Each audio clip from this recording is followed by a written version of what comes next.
dados da economia americana. A economia americana é mais ou menos 40% do PIB global.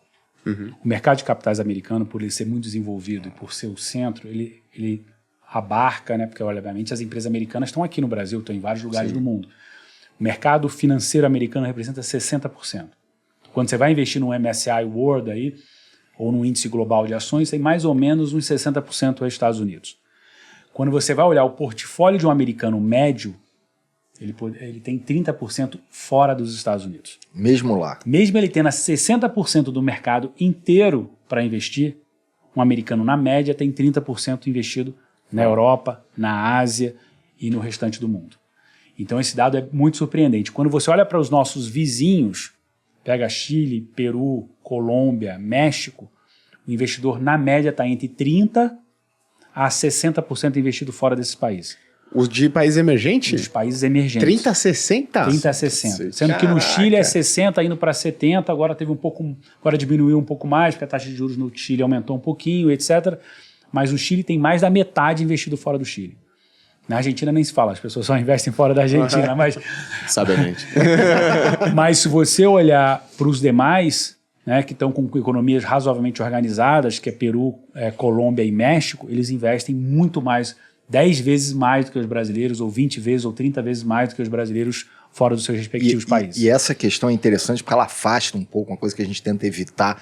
Normalmente jornalista, quando faz matéria com a gente, é legítimo, sempre associa o investimento no exterior com alguma fragilidade do Brasil. Então, tensão com isso, tensão com aquilo, um conceito meio tático. Olha, é bom investir agora porque tá uma confusão de eleição. Não, afasta isso. É uma questão estrutural.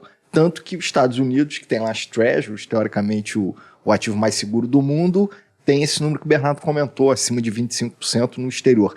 A questão é diversificação e fontes alternativas de geração de alfa, ainda que eles tenham a grande maioria das possibilidades de geração de alfa, eles estão investindo fora porque é uma coisa... Cara, você tocou num ponto muito interessante, porque as pessoas, e isso não trouxe para cá, as pessoas elas associam muito investimento internacional. Fugir eu do só país. Vou investir lá fora. É quase uma fuga, né? Pô, isso. Ó o Gui tá recomendando, ó o pessoal aqui recomendando investimento internacional, os caras não acreditam no país. Pô. É isso. Acreditam que o Brasil não vai dar certo. Pô, o cara tá mandando dinheiro. Não é isso, né? Não é isso. Não é isso. O que eu vejo isso é muito uma ideia de que o dólar ele deveria estar mais ou menos uns R$2. E aí quando a coisa tá ruim ele vai para 5, mas ele vai voltar um dia para R$2. E esquece que na verdade é a diferença de inflação entre os países que vai movimentar isso a longo prazo. Né? E estruturalmente a inflação no Brasil vai ser maior do que a dos Estados Unidos. A gente está vivendo um momento atípico, talvez seja até meio esquisito falar isso, porque a inflação está alta lá fora, mas é a inflação mais alta desde a década de 80, que passou muito tempo em trajetória de queda, inclusive levou a taxa de juros quase zero lá, né? O 30 anos eu vi que chegou a 1 ponto alguma coisa em 2020. E a gente esquece que a trajetória do dólar é sempre ficar mais caro aqui no Brasil. Então faz muito sentido você ter essa alocação estrutural em ativos que sejam dolarizados, ou pelo menos não sejam a nossa moeda, né? Isso é super importante o que você colocou, porque é uma diversificação, mas eu diria que você tem 2 layers que você deveria olhar o investimento internacional. O primeiro layer é esse layer que o Ian falou, por classe de ativo. Que de vez em quando as pessoas pensam em investir internacional, é só bolsa. Ou é só X e Y. Não, investimento internacional, você deveria pensar o seguinte: o que eu tenho em renda fixa? O que eu deveria ter em renda fixa local, renda fixa internacional? Bolsa local, bolsa internacional. Multimercado local, multimercado internacional. Por aí vai. Tem a segunda discussão, que é a moeda, que essa conversa é super importante. Tem vezes que você fala, não acho que o dólar esteja interessante. Eu concordo contigo. No longo prazo, é difícil você ver um dólar mais fraco olhando para prazos mais longos. Mas, o real, desculpa. Contra o real. Mas vamos lá. Essa é uma discussão que é uma discussão secundária. Porque você hoje, e a gente tem lá na Gama, diversos fundos, que você não incorre nesse risco cambial. Você simplesmente está redeado. Simplesmente você está importando esse retorno diferente, essa rentabilidade diferente, e você não está incorrendo em risco de moeda.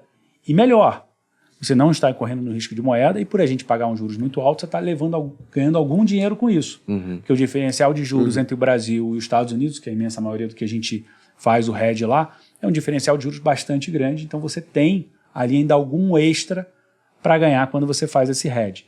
Então acho que essa é uma coisa que muitas vezes as pessoas linkam o investimento internacional, que ele tem que ter uma opinião sobre o dólar. Porque a gente fala que não precisa ter uma opinião sobre o dólar. Você pode simplesmente falar, eu quero estar exposto à Bolsa Americana, mas eu não quero estar exposto ao dólar. A gente tem essa opção. Eu quero estar exposto à Bolsa Europeia, mas eu não quero estar exposto ao euro. Crédito, Temos praticamente essa opção. todos os nossos produtos Crédito, têm a mesma versão coisa. redeada também. Isso é genial, porque eu vejo muita gente falando assim, vou investir numa empresa tal aqui no Brasil porque a receita dela é em dólar. Se esse fosse o único motivo para investir na empresa tal, compra dólar. É verdade. Você está correndo o risco da empresa e do dólar nessa tese. Exato.